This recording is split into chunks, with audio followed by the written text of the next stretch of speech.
or whatever it does after a certain amount of time. So let's see. Let's give this a second.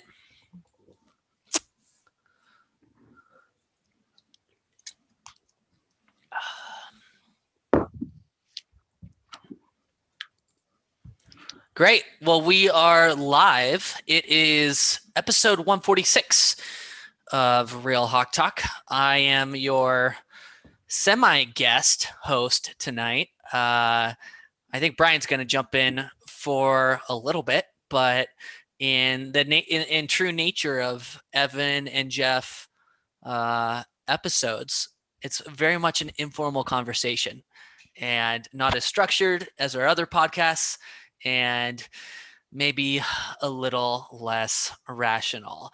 And speak of the devil, here we go. He is about to join the man, the myth, the legend, the whitest man on earth, Brian Nemhauser. How are you, bud?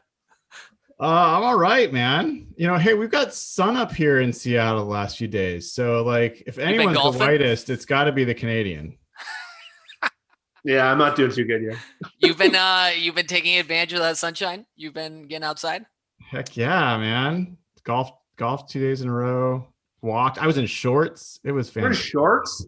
Yeah, it was like high 50s, low 60s, baby. Oh man. That's funny. When I lived in Seattle, I always felt like I don't care if it was sunny and 30 degrees, like soccer shorts were out. Yeah. That was just the routine. Well, hey, I was just opening us up the way, Brian, I don't think you've ever been on just a Jeff and Evan show, or at least it's been a while. No, I feel like I'm a guest. I'm enjoying this. Is great.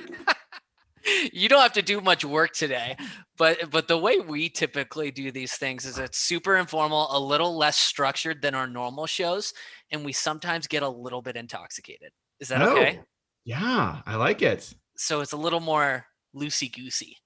All right. Well, I might have to go get a. Go do it. Go get a drink. I'm not kidding. All right. And then come back. Okay. Yeah, I'll be right back. Jeff, why don't we start us off with do we want to do like a quick high level sort of rundown of some of the major signings today? If you don't have a website of that, I have a website that has that. Do you want me to? Yeah, you can jump in. You can go ahead and I can jump in with my sort of takeaways. Yeah, so let me pull this up, because we were just talking about this actually before. Cheers, fellas. Cheers, fella. Just before the show was opening up, there was actually surprisingly a lot of action this year on day one. And I think Jeff and I's memories are correct in saying that in the previous years, under this sort of newish tampering period that the NFL instituted, it was 3, 4, 5 years ago. It had been a little bit quieter on those like first 2 days of the tampering period, but today was pretty crazy. No trades, I think, happened today, but there were a lot of big signings, especially when it comes to two key position groups. The offensive line, so interior offensive line, there are a ton of guards that came off the books today. And then the pass rusher market really, the edge market really blew up today. So why don't we just go like high level through, I'll just do like the top 10 interior guards for the offensive line. This is from walterfootball.com. So Joe Thuney was obviously one of the top guards available, if not the top guard. He was signed by the Chiefs. Brandon Scherf was franchise tagged. Is that right? Yep. Or something. Matt Filer, I don't know how you pronounce that last name, from the Steelers. He signed with the Chargers, a 3-year, $21 million deal, so $7 million a year.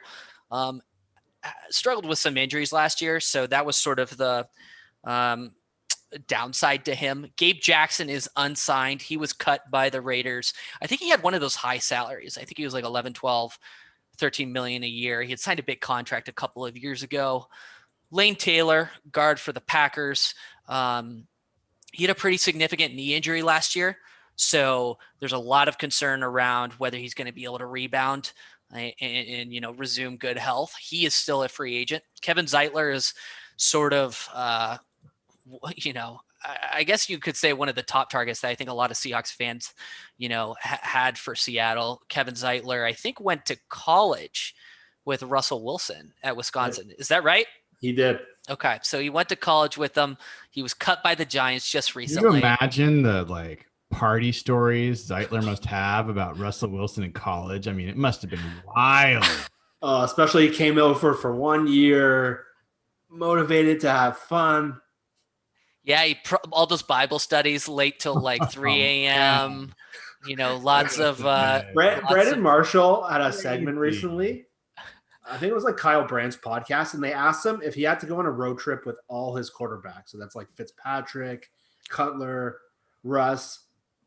And he's like, there was no way in hell I would go on a road trip with Russ. We'd be praying for 13 hours and I'd want to jump out of the car. That is all he said about him. Let me finish these final four, just the top 10 guards available, and then we'll go over to you guys for opinions. Is it Trey Turner? I hope I'm not mispronunciating these names. Age 27, cut by the Chargers. I think he was originally received in a trade actually for Russell Okung. He's still young, so he's definitely an option. Kyle Long is unretired. He is 32 years old. The Bears actually terminated his contract when he retired, so he is free to sign with any team that he wants. Do note he has a fairly extensive injury history. John Feliciano re-signed with the Bills, 3 years, $17 million. And then Richie Incognito is a free agent. So the free agents are Richie Incognito, Kyle Long, Trey Turner, Gabe Jackson, and Lane Taylor. That was a lot of names and a lot of talking. You went a little deep there. So let me go quick, high level. What happened today is really two big things happened. Yeah. The entire top of the edge market went off. And I don't think I've ever seen a year where it just went name. It was slow at first, and then this afternoon and this evening, they all went. So 8 names went. Shaq Barrett, Matt Judon, Yannick Ngakoue, Bud Dupree, and then Carl Lawson, Leonard Floyd, and Trey Hendrickson, and Romeo Okwara, the whole top of the edge market. So that was the big takeaway for me today. The Seahawks' decision on Carlos Dunlap looks a little better now. Number 2 is obviously the biggest story this offseason was Russell Wilson and his calling for offensive linemen. As Evan got into it, that long list, the interior offensive line, big names, which was Thuney, Kevin Zeitler, who was a reported Seahawks target for a number of reasons, and then at center, Corey Linsley, they all came off the board today. So those two positions, which were the strengths from this class, are now pretty depleted. On the other side of the board, the receiver spot, the corner spot, the second level of the edge market, they're still in large portions available out there. But if all those Seahawks fans who wanted that high-level offensive line, top guy, that's gone. That's not happening. Can I make one real quick note on the Seahawks thing on Shaquille Griffin and KJ Wright? There was a report, I want to say 10, 15 minutes ago. I'm just trying to find the reporter. Whatever, I can't find it. But basically he said, he's of ESPN, said that the Seahawks have a higher hope that Shaquille Griffin returns than KJ Wright. So maybe that's obvious. Maybe it's not. Oh, yeah. That was the one, remember I said I was mad coming on the show? Oh, that was the tweet I read. They're like, the Seahawks were super judicious today, and they spent the whole day trying to sign Shaq Griffin. It's like, really? He's one of those guys, and I think I said this to I forget who it was I said on Twitter this morning. I've been on Twitter all day, spam refreshing. Shaquille Griffin, I could totally see as a player that they're $8 to $9 million apart on. I guarantee I could see them internally chalking him up as a $6 to $7 million player per year, maybe even a $5 million player per year. And I could see free agency being 13, 14, 15. So that whole report that they're not even in the same money ballpark, I think is very possible. My biggest takeaway from today is people have really weird selective memories. Really weird. I mean, that is like, I am like, you need to explain this take. I'm going to piss you guys off because I know you don't agree. I went back and I looked, just double check. Like, everyone's like, the Seahawks did nothing to help the offensive line last year. I'm like, what are you talking about? Like, Brandon Shell was maybe the best free agent signing on the offensive line across the whole. People talking about Brian Bulaga. Like, you paid half as much and got like as much production essentially out of that position. Oh, no, way more. Like, that was a great signing. Mike Iupati, I went back. Would you guys care to guess where Mike Iupati ranked in week 11 of the season in PFF of all guards in the NFL? Top 30? What's that? Top 30? He was 8th. Oh, he was right there with Quentin Nelson. Yeah. You want to know who was right behind him at number 9? Damian Lewis. Yeah. They had the 8th and 9th best guard. Do you want to know halfway through the season last year, 8 games, like halfway through the season, where did the Seahawks offensive line rank in pass blocking efficiency in the whole NFL? Probably like 6th. 6th. Well, Next. So what the fuck are people talking about that the Seahawks did nothing with the offense? They had injuries. Like, so yes, did they have like was there like some other plan that was going to make that offensive line 20 times as good? Maybe, but it would have been hard to come by. I think the Seahawks did really well with the money they spent and improved that line last year. And the depth is good. Jamarco Jones is not a bad player. We don't know yet what we have in Phil Haynes. I think it's hard to disagree with that, though. Okay, so I agree with that. I 100% agree with that. A lot of people are just like, well, they should just throw money. And I think the reason everyone's got this lingering opinion is because of Russell. I think those comments. Pardon? Say that again. I think the reason everyone's got so much angst about the offensive line is Russell. Of course. Well, I mean, they're also losing 2 positions, though. Well, and by the way, what did Pete Carroll say in the end of the season press conference about their priority positions? We've got to improve the left guard. Like, he said it. It wasn't like he said that well before Russell said anything. This wasn't like news. Yep. Yeah. And by the way, there was clear reports that they were in on Zeitler. Mm-hmm. Jeff, you and I were all over it. Zeitler just didn't decide to come. He wanted to stay on the East Coast. There's a bunch of other reasons. So, and there was even reports they were in on Thuney. Who knows if that was real or not, but the Zeitler one just stinks. Like, I'm not saying, it would just have been hurts fun to get him for sure. Yeah, because like that contract was reasonable. How stoked would you be if they had left today with that contract? Is Nathan wearing a shirt? Nathan, you're muted. Maybe I am, maybe I'm not. Who knows? It would have been nice to get Zeitler. Yeah, I'll tell you my issue, and my issues I think are a little different than a lot of the angst going around Twitter based on who they didn't sign, who they signed. And there's a lot of Pete Carroll anger on Twitter. Like, if you spend 5 minutes on Evan's timeline, he's trying to impeach him every 5 minutes now. And it's reasonable. The reason people are upset with Pete is totally reasonable. I share a lot of the same issues. To me, a lot of issues I find with the team and why I think the team is in the place it's in is more related to John Schneider. And today and all the issues are coming back to what I've seen an issue. And you guys will remember this from the chat last year. It's not just a reaction to today. I just don't see a plan here. So to me, other than the quarterback, the 2 most important position groups on a football team are offensive line and defensive line. And for the last 4 years, the Seahawks have had a different number 1 pass rusher each year. And they've gone into the offseason not knowing who their number 1 pass rusher is. And they've had to use the free agent mark on short-term deals.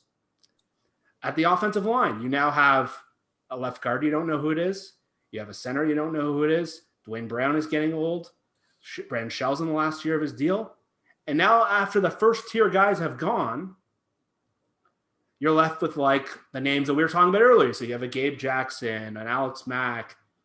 And then on the edge group, you have the older pass rushers, Dunlap, So that means they're going to be going through this year to year, fixing this position groups. Even if they sign all these guys at good value, they're going to be left with the same problem next year all over again with no end to this in sight, right? Like they've gone through Frank Clark, Clowney, Dunlap. If Dunlap's gone, that's another guy. On the offensive line, say you get Mack, Trey Turner, and they all come in one-year deals. Then the next year they're going through the shit again. And it's like they're scotch taping their roster together every single year. And it's why they're not really progressing. But that's about drafting, Jeff. Like, yeah, I mean, they need to draft positions that can be longer haul, but I don't think any of us are saying that the right answer to building a team, sustainable team roster is to go spend a bunch of money in free agency. Like, that's not the way. And, you know, you look at the Patriots over like today, it's a very different, we can talk about that if you guys want, but look over the past 2 decades, they rotated in pass rushers like every other year. Like, sure. They absolutely went and signed veterans. They plugged them in. They got something out of them. And lo and behold, the Seahawks last year had a better pass rush than they did the year before. In the last half of the season, they were a top 3 pass rushing team in the NFL. So, like, maybe there's something to, you know, stringing together pass rushers instead of spending, you know, a big money on it. Obviously, draft is the best. But I'm just very, very struck by last year. All of us, myself included, were 100% pissed and flummoxed by how they approached the defensive line. There were so many people available to sign free agency. They went and they bargain shopped. Nathan and I liked the rotational guys they got, but they never got the alpha. And we were just like, what the hell are they doing? Like, no doubt. And I think that was one of the things we've never been more wrong about than we were on that front. I think if they had done what we wanted them to do last year in free agency, the team would be in significantly worse position than it is right now on defensive line and overall roster management. So what does that tell me? Maybe the guys that are getting paid money to do this actually do have a plan and do know what they're doing, and they deserve a benefit of the doubt. So I guess it's given me a little bit of trepidation to come in hard after one informal day of free agency and say they have no plan about what they're doing. That to me seems so I have a question for you. When is it reasonable in your eyes to be concerned about their plan to address the interior offensive line throughout this offseason? When is it fair to be concerned about it? It's honestly, people can be concerned whenever they want. I mean, it's fair to be concerned right now. Like, no, there's totally fair.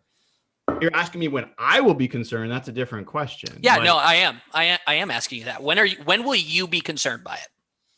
So, you know, for one, I have to see the whole picture of what they get in free agency in the draft. And then honestly, it doesn't get until we see players actually playing in games that I can assess where they are, because there's players that were backups last year. I'm definitely bigger or more bullish on some of their offensive line depth than any other Seahawks fan. I mean, I just am. I'm not as concerned about some of those guys as other people. So there might be some players there. You know, you get an Austin Blythe and you get some other, you know, veteran guard, they could be in totally fine shape. Here's the deal, Brian. This is not a normal offseason, though. Seattle's in a very tough spot right now because their franchise quarterback, the most valuable player on the team and probably in franchise history, him and his agent have come out aggressively, publicly, and stating, you know, confidentially through sources in reports that their camp is demanding a serious investment in the offensive line this offseason. Does that not if Seattle chooses not to do that, let's assume that report is accurate. If Seattle chooses not to do that, are you not concerned at all about that? Not really. Okay. I mean, I'm not judging you, to be clear. No, you can judge me. But Brian, that's the source of my anxiety with this is like, take away the Russell Wilson and Mark Rodgers, you know, inflicted tension from this situation.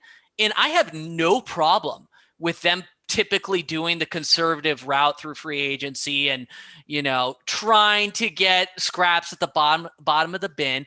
But the reality is there's a leverage game at play here right now. And Mark Rodgers and Russell Wilson are playing hardball. Does that not strike a little bit of fear in your heart? They might be pointing that gun directly at their own feet because there are reports, whether they're true or not, that there are players that aren't going to consider coming here because it's not a resolved situation between Russell and the team. If Russell had kept this all internally with the team, who knows if they would have ended up with a different result than they did. I don't think so. I think that's probably a bunch of shit, but that's at least a consideration. Like, did coming out publicly end up hurting the chances of them bringing in the players that Russell wants over here? Was that rhetorical? Take it as you will. To me, it's a question.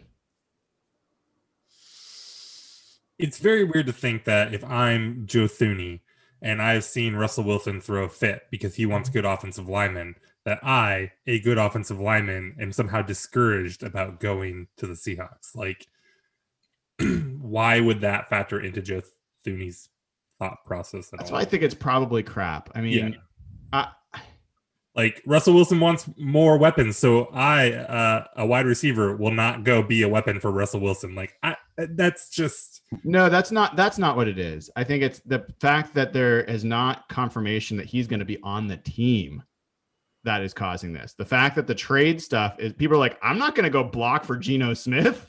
I'm not going to go block, or like, I'm not going to go catch passes from Geno Smith or Sam Darnold or whoever the hell they get that isn't Russell Wilson. So I'm going to go over here. Like, I think that is something that someone could consider if they believe the rumors. And they've been everywhere.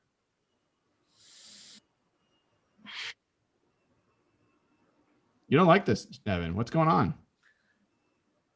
This is not a normal off season. And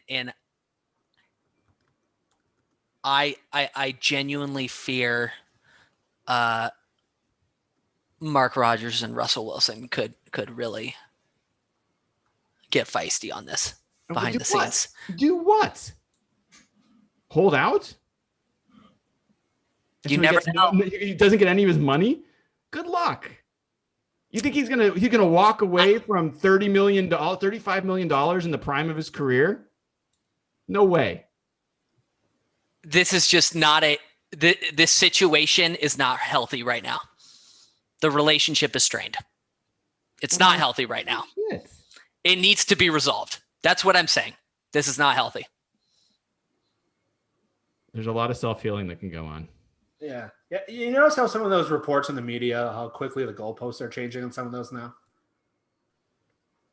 Like, now, this whole Russell trade is just, it's funny how quickly the goalposts change when everyone comes to the conclusion that I made like 2 weeks ago, that the Bears have zero capital to make a trade with the Seahawks. And then, but I do agree with Evan in a sense, is that typically I would be more okay with the Seahawks sitting back, being selective, playing the value game. For the most part, it's a smart way to operate in the offseason. Some of the teams that typically do that, like the Colts, are one of the teams that run the same boat. They have like $50 million in cap room. They're one of the few AFC teams, I think one of two AFC teams today, that didn't add a player. But I do agree this is a unique situation based on a couple things. One, their draft capital isn't there. Mm-hmm. Their first and third are gone this year. They have 4 picks, I think, in total. So it's a risky approach to try to make your team better. Number 2, there's the whole Russell thing. He came out. I was hoping they'd be doing more to placate him. Hopefully it's possible in the end. And 3, it's just how the season ended. The first round playoff exit really left the season, which was a pretty good season where Brian was right. They did a lot of good personnel things. It just left the whole thing on a sour note, and it's not surprising. And that was very clear with Brian's appearance in that last episode of the season. What was that? What happened? Your rant to Rams fans? Oh, God. That was a highlight of my life. So I've just been saying this the whole offseason. I see, like, they need an edge guy. They need a corner. They need a linebacker. They need 2 offensive linemen. So, like, I get from one part where they're being selective, but it's just getting hard for me to see how are they going to make this team better. Really? Yeah. Really? Yeah. I mean, they're losing talent this offseason, like quality talent. Wait a second. This is the same group that said No, I'm not talking about that. Every single free agent that they had, you didn't care about any of them coming back. That was this group said that multiple times. KJ Wright was the only one we kind of talked about, and all of us Carlos were fine with him Dunlap? walking. Well, yeah, that's not true. That's not true at all. Like, That is true. We said that. Nobody would have brought Shaq back, right? I mean, the problem is that we didn't think the prices were going to be right. I don't think anyone here, like, I think Evan, if I had to take a guess, you're probably the lowest on Quill. But Yeah, I mean, you're not going to pretend like he's not. I mean, they lost the starting cornerback. Like, that's not. Oh, he's nothing. good. Right. Like, I mean, That's so what I that don't was, wanna a pay lot it. of that was about price, right? I mean, no, but I do disagree, with Jeff a little bit. Like, I don't think this was the offseason where you make yourself a lot better. Like, that shouldn't have been the goal or the expectation for this offseason, right? Between the Jamal Adams trade and the cap weirdness, like, they need to hold serve, basically, right? And they're not, they're still in position to do that. So they had a couple opportunities to get better. And I think, that Lindsley contract is pretty appealing, really, I think, all in all. And so, if you want to be upset about that, I'm not going to blame you or anything. But I think they still have a chance to come out of this looking like as good, if not a slightly better team. And I think that's really, what you could have reasonably expected out of this offseason. Yeah, I mean, if it was up to my preference of what they would do, I absolutely would have felt better if they had gone in and secured, a quality interior lineman, offensive lineman on day one. 100%. I would have preferred that. Like, do I see like no options for them to get better at guard or center? Like, there's some pretty good centers in the draft too. Like, even for like guard and center is something you can get in the later rounds. They might find some of those guys, and then to Jeff's point, have someone that's there for a few years and not just a 1-year rental. Like Damian Lewis is going to be there for a long time. So it just, I don't know. It feels really reactive to just, after a day, feel like the Seahawks are like rudderless, and the team that made some pretty good quality moves last year has all of a sudden completely lost all touch with how to do that. Like, I think we just. I don't think anyone's saying that though. I think they missed an opportunity to significantly improve on the interior offensive line. That's where today. I don't think I agree. I'm not saying they won't improve. I'm not saying they can't improve, and I think it's even likely they will improve. But I think they missed an opportunity to significantly. But what's there? Go ahead, Nathan. What are you gonna say? No, I mean, I don't know that I totally agree. I mean, like, Lindsley is the one that hurts today for me because, like, they can still come away with Gabe Jackson. Like, there's some guys that they can get at the guard position, and they still have Haynes, who I think there's reason to be hopeful about him, right? I mean, it is not out of, like, it is still very much in play that they walk away from this offseason with something like Gabe Jackson, T.Y. Hilton, and shit, I forgot the other name I was trying to think of. Gerald Everett. Yeah, Gerald Everett. Exactly. Yeah. No, I mean, really, he didn't sign, did he? I know that there was rumors. No. Right. There are a lot of ways that this team that we can still walk away from this free agency feeling better about this team and feeling like a lot of the things that we wanted were met. Right. I mean, I think to me, the big question is still, how do they fill Dunlap's spot? But I think that there were some rumors today that guy like Dunlap could be pretty cheap. And so maybe you add Dunlap to that list, right? I think that's all plausible at the very least, right? And so, I'll be a little sad to see Gerald Everett go off the board, depending on what he gets, right? Seeing Zeitler go off for a pretty reasonable deal, that was a little bit of a bummer. Lindsley, to me, is clearly the best center on the board. And so that's a spot where they don't have a great way to make up for it. But, I don't think replacing Easton Pothick is going to be all that difficult. So this is like, this is far from any kind of a disastrous scenario. Like, there's a lot of ways for them to, roll it back or better with this team. And, we saw that this team was really, really, really good at the start of the year. And so, maybe upgrading an offensive coordinator, like I don't get the doom and gloom Look at that breath of fresh optimism. Yeah, baby. What the hell just happened? Now, the fact of the matter is, we're going to be here in 3 days, and all the names I talked about are gone, and they're not Seahawks, right? And it's going to be like, we're going to have to squint and be like, well, maybe he's the next Brandon Shell. Right. I mean, that's where I think this is going. But like, based on what has happened, man, there's still so much out there. I totally agree. And the other piece this is this idea, Evan, you talk about that they missed an opportunity to significantly improve. Yeah, But Brian, I don't think Zeitler was an option. I don't think that was really an opportunity they lost. I think he chose to go somewhere else. But I mean, Lindsley was ever an option. I don't think we know whether Thuney was ever an option. Like that. I mean, yes, you could overpay by $3 or $4 million a year to bring those people in, but is that what you're suggesting they should have done? No, but what I'm suggesting is they should have been in the hunt. They weren't even in the hunt on Corey Lindsley because there were no reports of it. You think Seattle was in the hunt on Corey Lindsley? I have no idea. I don't think you do either. I don't. It's just a hunch. Yeah, I mean, but that's the point. Like, we have a report of them being in on Thuney, whether it's right or wrong. Actually, a couple reports on that. We definitely had multiple reports of them being in on Zeitler. We have nothing else on Lindsay, but there was literally no news about anyone being on Lindsay until the Chargers thing signed. Like, it just came out that he signed. Like, are we to believe that he only talked? There was a Cardinals report. That's true. I'm glad he didn't go to Arizona.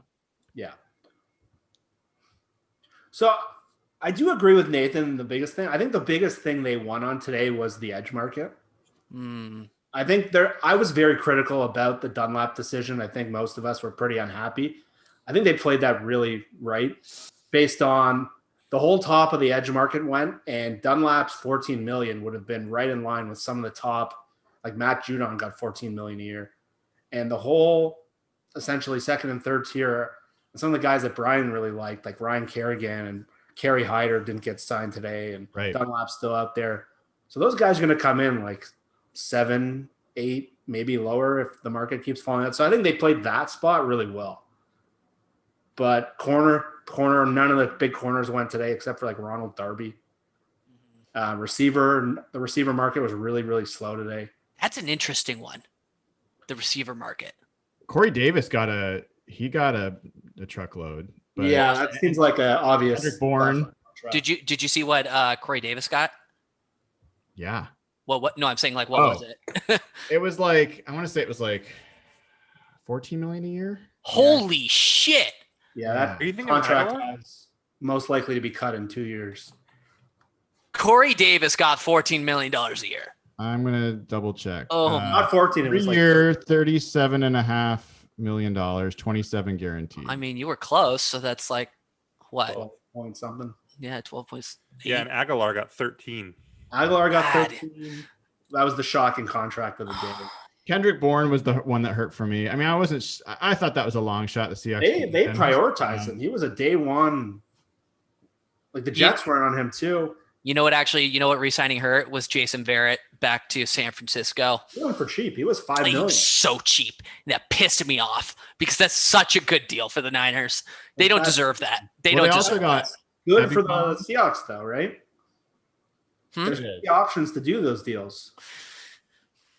Well, the Rams lost John Johnson. That is a big loss. It's a huge loss for them, and they're licking their wounds, saying, "Well, we've got Taylor Rapp sitting there, and like they're fine." But Johnson, surely the team that signed John Johnson must have given up like $20 million a year and like 4 first-round picks to get one of the best safeties in the league. There's the Nathan I know and love. All right, here we go. He reappeared. Weird thing today is like all the players went to the AFC. Like I looked at, there's a point like until tonight, like no NFC East team had signed a player. The Rams only brought in their own guy. Like there was almost no big players. Almost everyone went to the AFC. I'll give you something, Nathan. The Seahawks would be better in a roster position if they had paid John Johnson we got paid this year and didn't make the Jamal Adams trade. I think that's pretty clear. So Yep. Yeah, I think a lot of us like Jamal Adams as a player. I think in hindsight, it looks like a massive mistake the way they've done everything. Oh yeah, I mean, if you had signed Jamal Adams for $10 million a year, I'd be like over the moon about it, right? I mean, yeah, it's a cost thing. What's done is done, gentlemen. I honestly don't lose sleep over it. I'm acknowledging that. Yes, I think. Yeah, I don't either, but I still think what Evan says every day that they just haven't signed him yet, and they're waiting for all the other safeties to sign, which is only going to push up his price.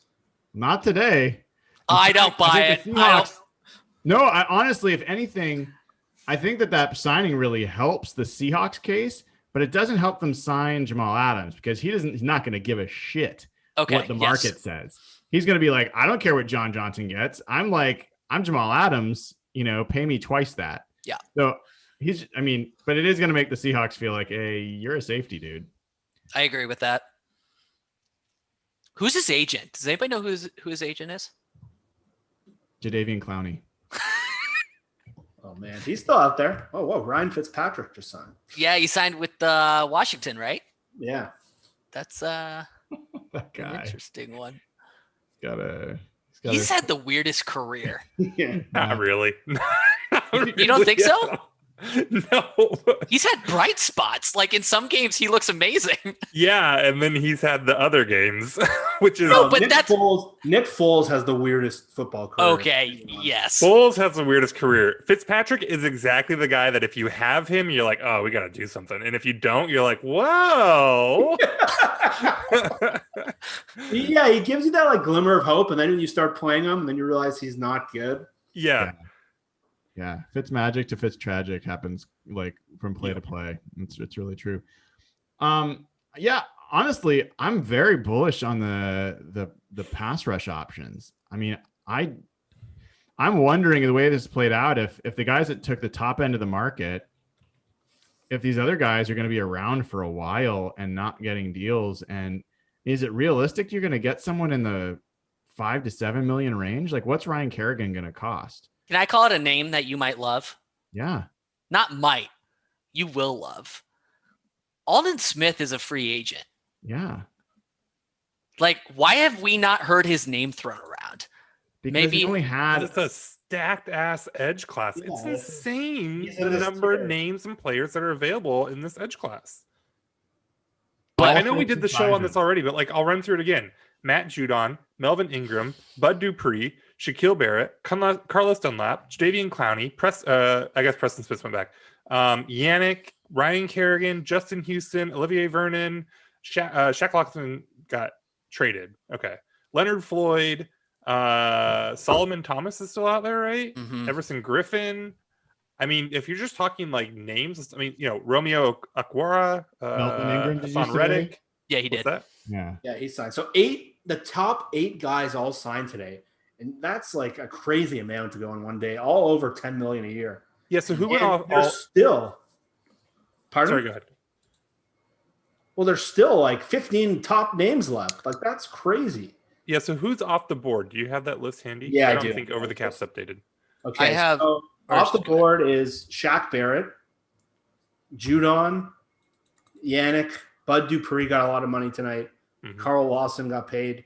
Trey Hendrickson, Leonard Floyd, Okwara, Samson Ekubam, and Danico Autry are all off the board. Dietrich Wise. I don't know if you said that name. I do not Dietrich know. Wise. I don't know how to say that name. I love Evan pronouncing names. It's like the best part of this show.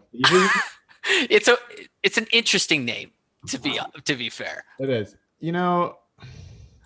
It just seems like there's a lot of paths there. I mean, I don't think they'll get Kerry Hyder because I think he'll be too expensive. But you put Kerry Hyder on this team, I would be really excited. That guy's awesome. Like he would be a great get if you got Kerry Hyder and somebody else. I mean, imagine if they get Dunlap and Kerrigan somehow. Totally unlikely. Like 99% chance it wouldn't happen. It's not that unlikely. I can't get myself too excited, but if something like that happened, like holy crap, I would be over the moon. I mean, I think the only thing that's keeping them getting like 2 names like that, like it might not be Kerrigan and Dunlap, right? It could be any combination of guys. But the only thing that's probably really stopping them from doing that is that they probably don't really need 2 guys, right? Right. So But yeah, I mean, like that's still in the cards 100%. Someone in the chat said that we're going to sign Brandon Jackson, Jeff. Oh God. Oh God. Then I'm taking the John Schneider rant to a next level. It's funny. You said we don't need it, Nathan. The other thing is they just have other positions. I mean, they need to figure out cornerback. Right. Like, we talked about in the offseason. I mean, isn't the number one, we said number one use offensive line. Number two is cornerback, right? Mm-hmm. So you actually missed the show. So we talked about that a little bit, or at least I did. I don't know if they need a cornerback. What? With Marquise, Define that. Are you saying like they don't need to add a veteran in free agency? Right. Okay. I mean, adding depth there won't hurt, right? But you have DJ Reed, who looked good outside. Mm-hmm. You have Trey Flowers, who is a serviceable backup. You have Marquise Blair, who looked good inside, projects, you would think, better on the outside. And then you had Ugo Amadi, who played well, as nickel for most of the year. So that's 4 guys that you can fairly comfortably, have in a rotation or, as backups, right? With Flowers and stuff. I don't think this team has to go get a corner. Like, that's not the strongest group, right? We're not going to be talking about the best secondary in the league going into the season, probably. That but worked out well for us. We were talking about that too, by the way. We struck out hard last year. That one came around. I mean, eventually they looked a lot better. But yeah, I mean, I don't know. I don't know if they're going to see corner as this huge pressing, we got to get a guy type spot, especially with, as well as they do pulling the Quills and stuff of the world out of the mid rounds. You know who else is a free agent? Brian, do you know what name I'm going to say? Quentin Jefferson, baby. He's a rotational, absolute stud. Need to bring him back. He was highly in demand today on day one. You know what? For the right price, would you bring him back? For $3 million, maybe. Yeah. Okay. Yeah. They don't. I mean, that's just not what I'd want to see. But sure. He's not a terrible player. He's just not good. I'll take that bone you're throwing me. I'll take it. No, but I know where you're going, Nathan. I do think they got to have at least one corner that they can count on to add to that mix. And there's a lot. It seems like there's a decent chunk available. There's a lot of names there. Right. Like no one really came off the board today except like Ronald Darby. Jalen Mills. Yeah, Jalen Mills. So Patrick Peterson's still out there. Sherman's still out there. Ryan. The upside guys like the Akello Weatherspoon. Mm-hmm. Kevin King, who was everyone's favorite prospect a couple of years ago. Chidobe Awuzie, who was from that same draft. Those guys, Quentin Dunbar. Awuzie more often. Sign him for that reason. I would really take a flyer on Kevin King. I know it's stupid to say because he's like a UW guy and everyone will be like, oh, you just want him because he's a UW guy. But like, he was a really qualified prospect coming out of college. And if you can get him for close to minimum, it's worth it. Sidney Jones is out there. That's a name I like. Yeah, I kind of say you up there. Honestly, I will not be upset if they give Quentin Dunbar a 1-year non-guaranteed deal. Like he's a start. He was actually playing well until he was injured, and then he's injured every year, so he's not a guy you can count on. But I wouldn't hate that. I honestly would rather them do that than spend 10 or 12 million on Griffin. Without a doubt. I just don't want to sinking that money into him. Also, they didn't sign a running back today. Carlos Hyde's gone. Yeah, were you happy about that, Brian? I was. I mean, he was fine, but I'm happy to see someone else. I would have given him that contract. What did he get? 2 over 6 or 6 over 2 years. I think I would have done that if you could guarantee me that that meant no Carson or no heavy investment from a draft perspective. That's different. What about they're going to go with Alex Collins and Rashad Penny and DJ Dallas and Travis Homer? I'm going to say something bad that I shouldn't say. I'm not comfortable with Rashad Penny as our running back 1 next year. No. No. Really? No, What I in know. the world would make I- you uncomfortable I- about Rashad Penny? I know going he in has. as a I know starter? he's had a very productive 3 years already. Evan, you've had some hot takes, but this one, This, oh my gosh. I know he's had a very productive 3 years, and everybody should be ecstatic about him. But I'm just not sold. Evan, can you go through your list of Seahawks jerseys right now? Sean Alexander, Russell Wilson, Rashad Penny, Frank Clark, because Brian gave me that one. Earl Thomas. Because you asked for it. Why did No, Brian get I'm Brian gonna- for that? No, I want to be very clear. Thank I'm just you, gonna. Nathan. No, Thank you. I'm gonna throw Brian under the bus. on that one. And Earl Thomas, I think, is the final one. Did you know John Schneider? Is that a T-shirt? That's a T-shirt. Yeah. I heard that was getting burned though. The boss in this group said no to I'm that. burning any Seahawks jerseys on this show. You can get just your own podcast. You're gonna burn Seahawks jerseys. Fair enough. Can I burn a Brandon Jackson jersey? That's close. I'll burn a Holmes That's jersey. tempting, but no. Yeah, I mean, well, Evan, you're at the point where you idolize Schneider and you're saying you want to. I am becoming more and more radicalized that John Schneider is a problem. Not saying he should be fired, but I had this sort of You just want to burn his jersey. yeah, exactly. So, There's been a lot of mistakes in the past several years. to me, one draft-wise. thing happened today, where there's a lot of unsure. Is Pete pulling these decisions with the offensive line? Is John's right-hand man for 10 years is now the general manager of Carolina. Carolina made 2 offensive line signings that were very similar to the Seahawks signings, where Panthers fans were fuming. They signed 2 players who have no position, but they're known for their versatility. And they have 0 offensive line skills. And I'm like, wait a second. I've seen this before. Maybe this is a Schneider mentality. And it's that. I don't know, that click, that got me a little worried. Nothing bothered me more than that Seahawks obsession with, they can play multiple positions, but they're bad at all 4 positions. So Yeah. they're extra valuable because they're bad at all 4. Never made any sense whatsoever. Are there any other topics we want to cover tonight? I do have a fat list of Patreon questions for us to go through. Do the Patreon questions. No other comments, hot takes from today? Actually, I'm sorry I spoiled your bitch fest, man. I should. well, Yeah, it was going to be a very different tone if you didn't come on here. I will say, I'll end this on a positive note. After today, I am less concerned about our pass rushing group over the next several days. I think they can make several key additions there and add a good value, but I do remain concerned with what happened on the interior offensive line today. Can I just follow up with one question there though? Because I'm in our group chat and I heard DEFCON level 1 stupid if they cut Dunlap. It is the absolute stupidest move they could do. It is Now stupid. we're literally days later, and now it's looking like that was not not a stupid move. It was a smart move, and the team could end up better because of it. Does that not give you guys any pause about these takes about how stupid the front office is? Maybe we're wrong and they're not.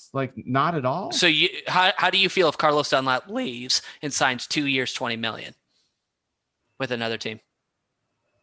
I think that's the price of business. They could not keep him on the roster at $14 million. There's no way. They had to either extend him, which it sounds like he didn't want to accept at the price that they wanted, or they had to cut him and spend the money elsewhere.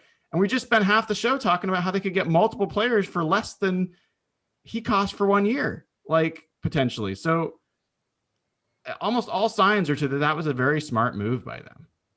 I'm not convinced of that yet. They have to finish it. Yeah, they have to spend the money. If clearing money and then not fixing anything isn't smart. Sure. It'll be interesting to see what he signs for, though. And I think there's a level there where, I don't know if I know Evan's at a different level probably than I am with Seahawks anxiety, and I don't think the front office is stupid or. I don't think they're stupid. I don't think they're inept. There's some teams like the Bengals. I can talk about them for hours. They're inept, but I just see a pattern here where I don't see vision. And it seems like it's a constant, and that's my problem with what they're doing. I don't see vision on what their plan is to build a roster. And yeah, you're right, Brian. The drafting is their biggest issue, because if you look at the best offensive lines in the league, I got into this guy on Twitter the other day about it, like Green Bay, Tampa Bay, New Orleans, all their offensive linemen were drafted. So the biggest issue with this team isn't they're not spending high capital in free agency. It's that they whiffed on Afedi, Odiambo, Posick. Yeah. And that's the problem. They haven't drafted well, but I just see like it's just inconsistent where like they're super aggressive in trades to get Jamal Adams, but then they are hang back in free agency. It's just I see mixing patterns and everything they do. They trade Frank Clark and then they acquire Clowney, and it's hard to see what they're trying to accomplish. That's my problem. Nathan, you looked like you were going to say something. No, I think that's exactly right. I mean, I would, I echo that 100%. Like they don't have, I can't point to what their like win forever strategy is, right? Yes. And part of what makes John as good as he is that he is opportunistic and he's willing to change course quickly and that kind of stuff, right? Like, you know, he does not seem to fear sunk costs at all, right? Like that's not something that bothers him, and that's paid off for them in a lot of ways, I think. But I mean, maybe the other side of that is that they change course a lot and they don't have a super cohesive strategy year in and year out about how to build a team, right? And now you're in this spot where, like, admittedly, you know, things are weird with COVID and that affected the cap and everything, but like also you're hampered in the draft. And, you know, right now it's like, oh yeah, the Jamal Adams trade. Oh, it looks even worse now, maybe with, you know, the John Johnson thing, but like, oh, I'm not that concerned about it. Okay. This is year one of not having a first round pick. We're going to do it again next year. Right. And so like, you know, I think it's John's biggest problem. Like you can talk about, you know, thinking that he's not that good or maybe he's the problem. I don't see anything that John's doing that makes him worse than most of the GMs out there. Like they all seem to throw a lot of shit against the wall and some of it sticks, right? But I think, you know, his biggest thing right now is that I don't see like a 3 or 5 year plan from this team really. In some ways that's okay. You have a win now situation. You have Russell Wilson, especially this year. He seems pissed off, and so you're trying to kind of do what you got to do. But like, I don't know, that part definitely seems lacking to me, and a lot of times it's contradictory, and yeah, it's really strange. Yeah, can I just one thing on that? Just I don't think there's any doubt that the front office, that John Schneider, that they've dug themselves a hole from a roster management. Like I don't think there's any doubt. Like there's no front office that wants to have a dearth, like have very few draft picks, you know, and be able to, and can't grow through the draft in the way that they want. Like no front office would choose that, but they have put themselves in that spot. And they do have, you know, a number of like short-term kind of options that they'd have to choose from. And they're going to have to probably spend in free agency to plug gaps there. So yeah, they've got it. Like they got to do a Houdini act over the next few years to build the roster, or they're going to have to basically have a very, very short-term deals for veteran players until they recoup their draft picks. And that's their strategy, that they wanted to get a few blue chip players like Jamal Adams. And then they're going to just gap fill until they come into their, you know, their next set of draft picks or whatever. It's going to be really hard to figure out how they do that, for sure. They did manage to cobble together a pretty good team last year, though. And I still stand by, if they had the exact same team they had last year and they had Shane Waldron and like that different scheme on offense, it might have been a better team. Like it might have gone farther.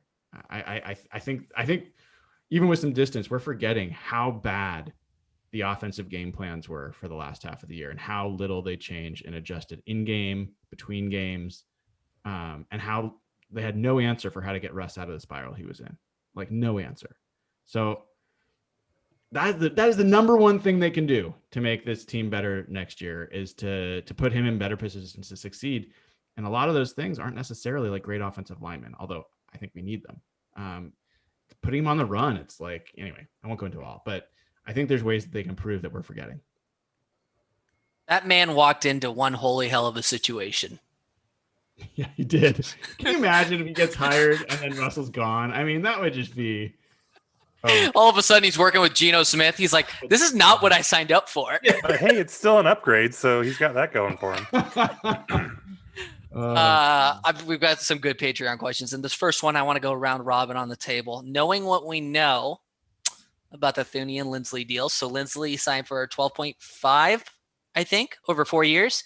And Thuney was 16, I want to say, over 5 years. Thuney only counts like 5 the first year, 5 or 6, right? And then I don't know what Lindsley counts. I think Lindsley was 6.5. Yeah, so not much. Knowing what we know about those deals, which one would you have preferred? And Jeff, I'll start with you. I'm going to go Lindsley for a couple of reasons. I think there's more guards available in quantity in the market. I think that scheme fit, he came from LaFleur's offense, which is part of the Rams offense. I think that's a really natural plug-and-play guy. And I thought the contract was very reasonable, considering some people thought he would get up to $14 million. Brian? I'm still laughing at the chat. Everyone's still wondering if Nathan's naked. People are just coming into the you coming into the chat for the first time. Oh my God, they have a nude guest on. Stay all the way to the end of the show and you'll find out. Yeah. We'll provide his OnlyFans link then. Yeah. Lindsley. Yeah, I've been consistent on Lindsley. I think he was the best offensive lineman available in the market. I liked him better than Thuney, and I liked that he played center. I think that would have been really helpful for Russ. So that would have been my preference. Nathan? Yeah, I'm torn. I'm not going to pretend like I saw a ton of either of these guys. But I think that Thuney is the better player, and maybe not by a little bit, right? I think maybe considerably better. But then Lindsley has the position that has the biggest drop off after. So to me, it's tough between them. I think, I guess just maybe Lindsley just because of the gap after that. But then that feels a lot like drafting LJ Collier because the next best defensive end is shitty. So I don't know. I don't think Lindsley's LJ Collier. No. You're coming out better than that either way. But yeah. Lindsley was the number 1 PFF center in the league this year, I believe. Yeah. I have a quick news update here. Oh, you asshole! You beat me to it. Okay, you can go with it. You're the host. No. I don't know if it's the exact Evan same. Gets plenty news. of attention. The primary reporter for the Bears said that the Bears tried to sign Jameis Winston tonight, and his source is believing that the Bears are going to sign Andy Dalton in the coming days. If the Bears sign Andy Dalton, that means they're not making a trade for Russell Wilson. That is a big Russell Wilson. No, but that'd be them waving the flag. That's out of my misery. That's old news. We already knew that. We know now that Pete's in love with Sam Darnold, so it's a Jets trade now. We've moved on to the Jets. Are you guys ready for reluctant Russell to show up at camp with like the shades and like a hoodie and just be like, he'll be like kind of Cam Newton-esque, like a little sulky. Like, you ready for that? He'll put the towel on his head at, when they're losing. And you ready for that? Russ won't act out like that. Russ will just be like 150% of Russ. He'll be the extra good guy. Like, yeah, it could be an insufferable offseason, but like for the opposite reason. Evan, was that what you were going to say? The Chicago thing? Yeah. Yeah. Put me out of my misery. I would love that. Sign Andy Dalton as soon as possible. So this next question is a good one. Which position, and I'm going to tweak it just a little bit, which position do you think this team is going to address in free agency the most? So with the most cap space, capital, I guess you could say. over the next month? Which position do you think they're going to spend the most money on? And I'll start with Nathan. Oh man, I don't know. It's kind of an interesting question, actually.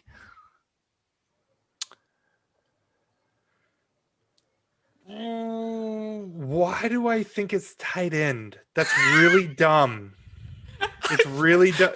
Are you laughing at me, Brian? Or are you agreeing with me? It could be. I could totally see that. I even wrote that, like, if the most money they spend in free agency is on like Gerald Everett, I will not be happy.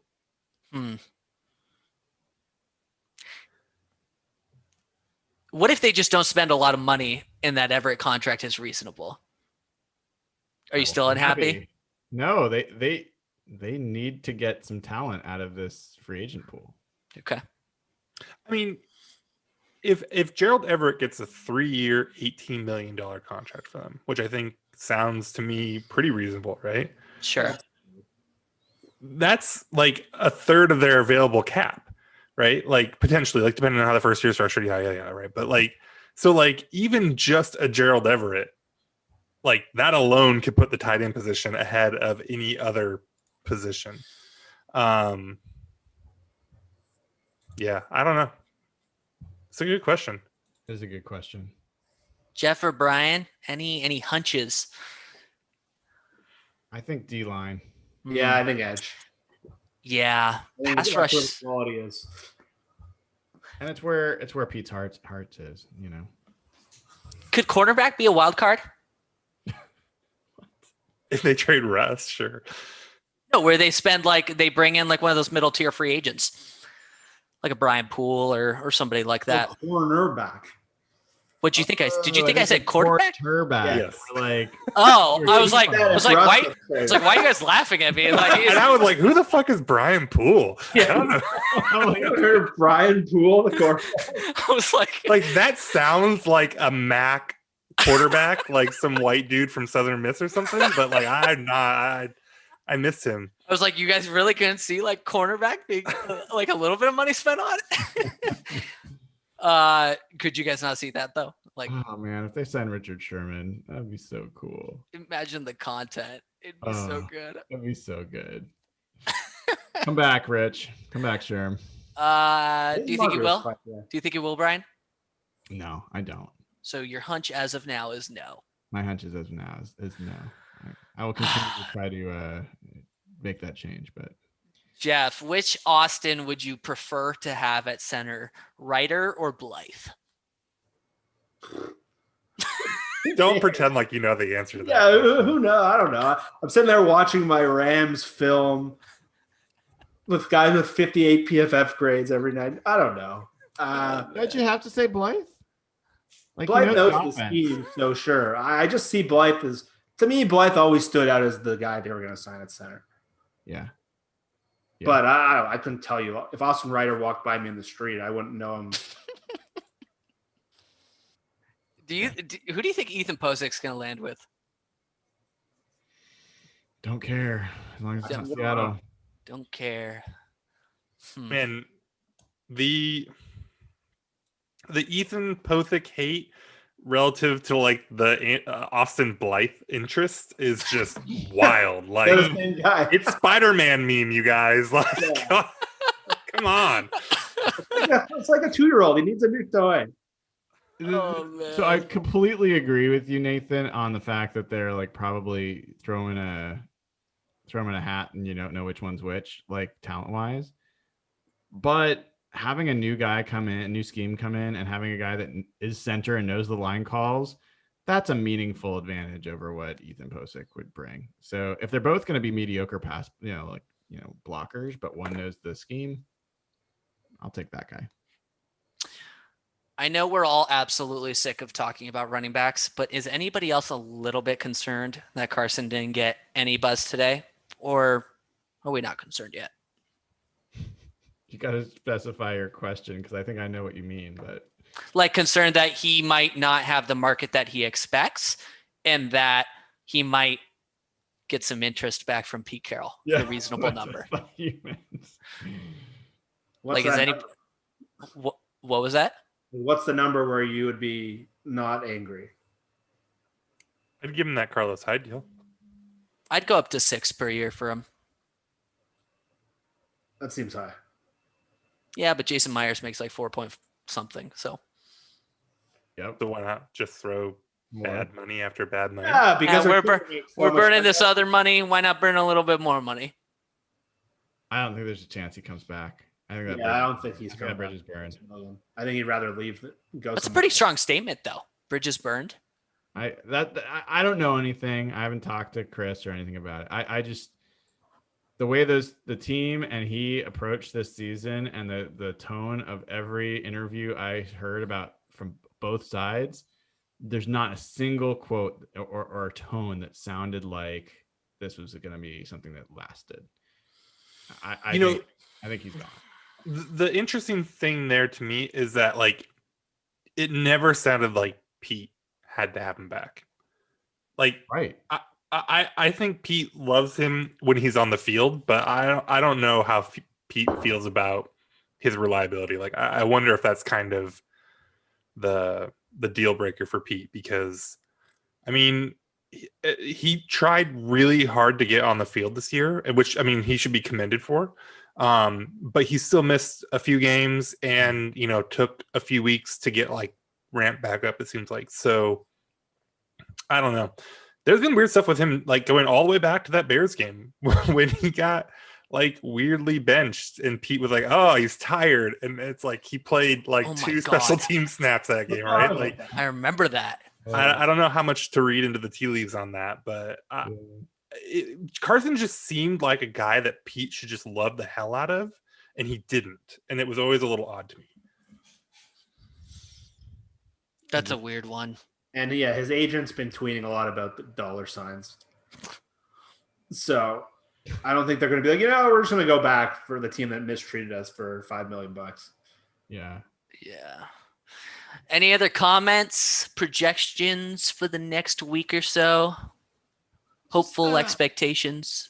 I mean, hang tight, folks. Like by Friday, I think we're going to have a much better picture of what's worth being concerned about and what's not. And even then, like when they signed Brandon Shell, all the way up through like preseason, I was like, this guy is going to be a disaster. Like, I think we were all like just braced for that being just a total train wreck. And it wasn't. So like, Brian, I will say this though on him. He has been the exception to the rule with their O-line free agent acquisitions. So yes, I agree. I ate crow on this. Many people ate crow on this, but he was the exception, right? Would you say if you look at all their offensive line moves last year? Okay. I think almost all of them worked. BJ Finney. I think it worked. It got him Carlos Dunlap. I don't know that BJ Finney was adding a lot of value to that trade. Okay, I will take it just as an offensive line signing. I still give them a pass on that because he was going to play center. They did not have a normal offseason. If they had a normal offseason and all that, I think he still might have ended up being the starting center. So I don't think we really know for sure that he was a total bust. But did you see the story? What happened with him? So What that came out this. Finney came out this week, as agent did, and there was a story that he had a deal in his contract that if he had because they couldn't do his normal offseason program, he would lose a huge bonus in his salary if he showed up and he got injured. And so he came to camp like way out of shape. He didn't work out all offseason because he was worried about getting injured. And apparently he just came to camp way out of shape and like he was messed up all year. And I think Brady Henderson was the one who tweeted about it. It was a really bizarre story. What the hell is this? Is this the Eddie Lacy experience? Yeah, it was just like apparently he came to camp and just like was not in football shape at all because he didn't want to get hurt in the offseason and didn't want to lose his bonus.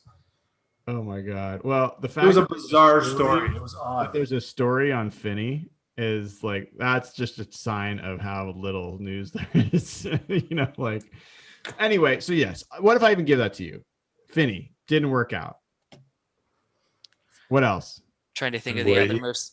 Cedric Ogbuehi. Ogbuehi was good. he had that bad game against Philly, and then he was pretty good. Well, what he was signed for. Yeah, he met he was fine as a swing tackle or whatever. I would say good. He met the expectation of probably what the team had for him, right? He was better than I thought he would be. After that Philadelphia game, I thought he was like worse than a Fetty, and then he was serviceable.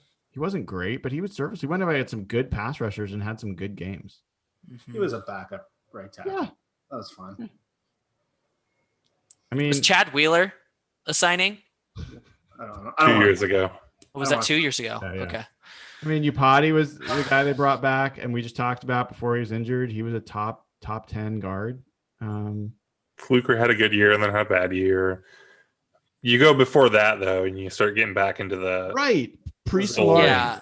Pre-Solari. Okay, that's. And look at the draft picks: Jamarco Jones, Damian Lewis. That's a distinction I didn't draw, and that's fair. Pre and post. Sure, but again, we're still just left with total questions all over the line again.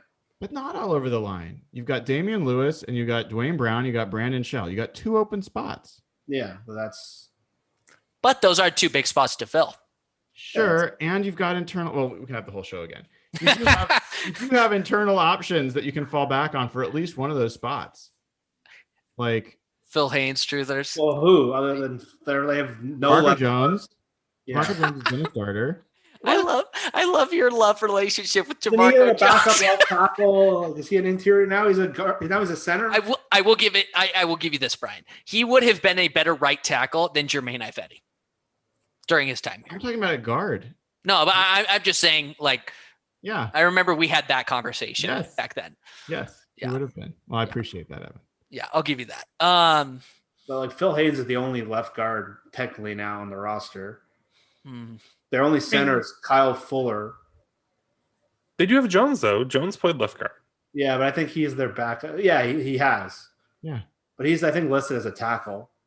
Yeah, but he can play guard. He started at guard multiple. And they don't have a backup tackle on the roster. I'm just saying, none of those guys are, Jamarcus Webb. Those guys are serviceable players, and if they just had a couple of guys, and plus draft again, I think offensive line is probably the number one thing I'd look at in the draft based on where there's depth of talent there and where the interior linemen go in the draft. They could get a decent, a starting quality guy in the, what did they pick? The 7th round? When's their first pick? 3rd round? So let me ask you this. What can they do at this point to make you feel good about this offseason? Is that to all of us or to Brian? Yeah, anyone. Is it a certain name? Is it just adding as much value as possible? What do you need to do to come out of here? Because I don't know if it's true, but there was a lot of doom and gloom going around today because big names didn't come. So what do you need to see? I think they need to get one of those middle tier guards that are still available. There's 3 or 4 of them. It's Gabe Jackson, Trey Turner, Kyle Long, and then there's a 4th. It's the Packers guard, but I'm not really sold on him with injury issues. I think they have to bring in an outside guy there at left guard. I don't think they can rely on what they have internally. Is Norwell still out there?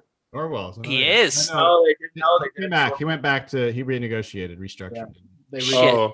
Yeah, that was unfortunate. They redid a 1-year deal with him.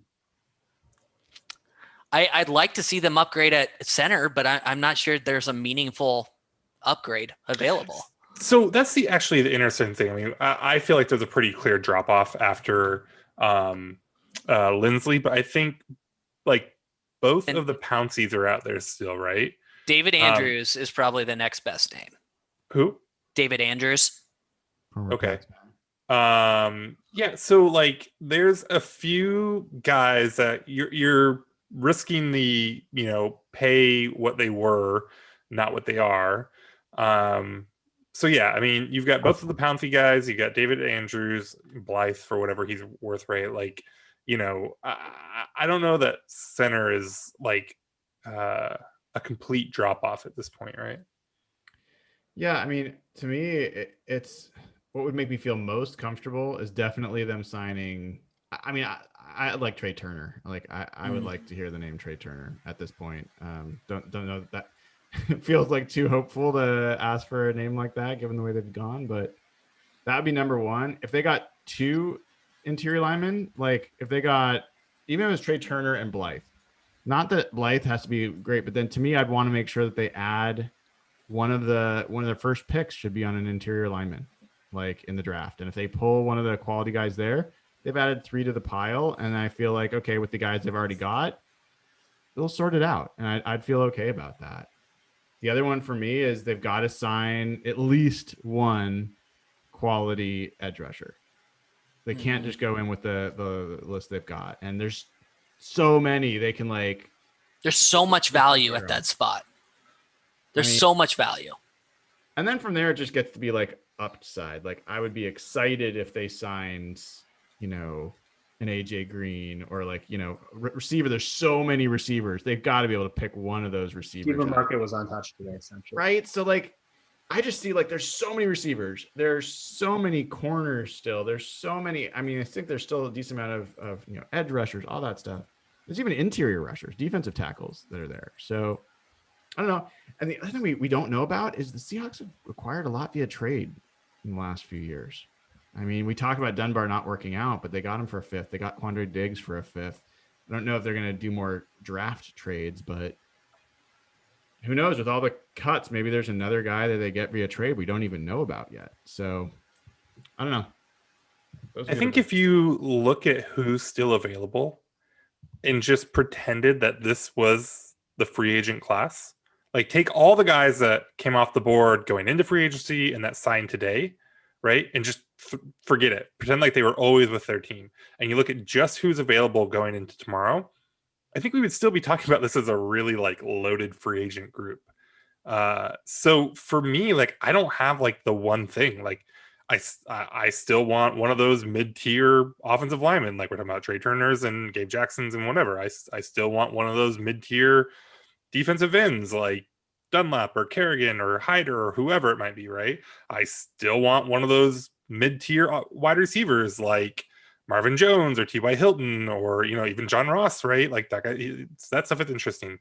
So like, there's just still so much that like, I don't have any kind of like fear of missing out on really anything at this point, right? I mean, I think the best names are probably off the board at this point, right? Clearly off the board. Lindsley, Thuney, looking at some of the receivers that signed like Robinson, going into this, they're gone. But like, there's just so many guys out there still.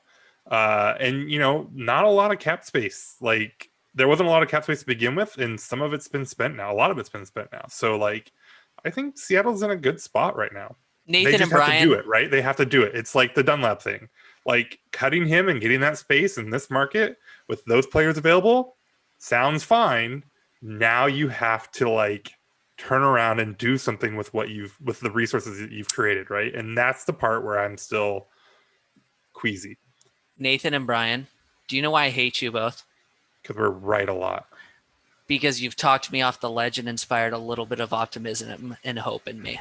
And don't worry, that'll die tomorrow. And it may be temporary, but I'm a little re-inspired. And that's concerning for my heart. Love that, Nate. Nice job, Nathan.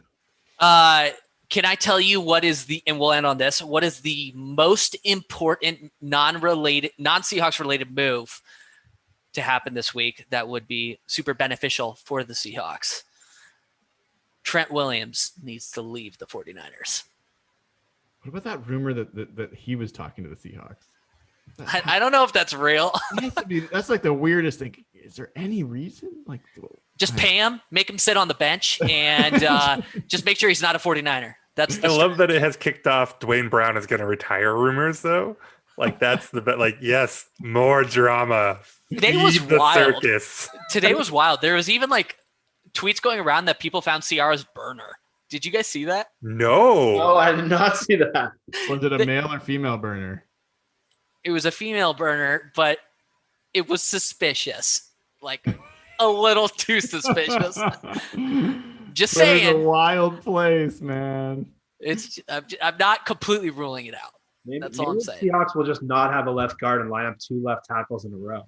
What happens if all the Seahawks offensive linemen like they walk out? They don't want to protect for Russell anymore. Dwayne Brown's like, I'm going to retire. Maybe that's why they're talking to Trent. We know that Dwayne Brown's one of the good ones, though. We know he's Team Russ. He is. He's Team Pass. He should be. Yeah. That'll all be. No one else really has the pedigree to say anything. Should we close it out for the 17th time? Brian, weren't you going to join just for a little bit? And then, yeah. Hey, how about YouTube likes, Patreon signups? YouTube.com/HawkBlogger. Whatever you do, don't follow HawkBlogger on Twitter. Horrible Twitter account. Patreon.com/HawkBlogger. Great way to join the club. Join our Slack channel for I think it's just $5 a month. And almost all of that money goes to charity. And you support the show. So those are good things to do. We have lots of Seahawks content coming up over the next several months. The draft is getting close, which I think is the end of April. That's crazy, and time is going by way too quickly. But other than that, I think, what are we planning to be back next? What do you guys think? I wouldn't be surprised we're back on again this week sometime. That's why you got to subscribe to the channel, because you don't know. It could be, see you guys tomorrow night. It could be 2 hours when they announce a Trey Turner signing. You never know. We're going to have a Kenny Galladay emergency podcast. Oh, God. Yeah. Follow Real Hawk Talk on Twitter as well. That's a good way to get all the updates around the show. But with that said, gentlemen, good talking to you guys tonight. You inspired a little optimism in me. I'm not kidding. I'm being genuine too, Brian and Nathan. You are. I'm being serious. So welcome to the sanity side. I'm not saying it's permanent, but at least temporary. So with that said, we'll see you guys in probably a couple of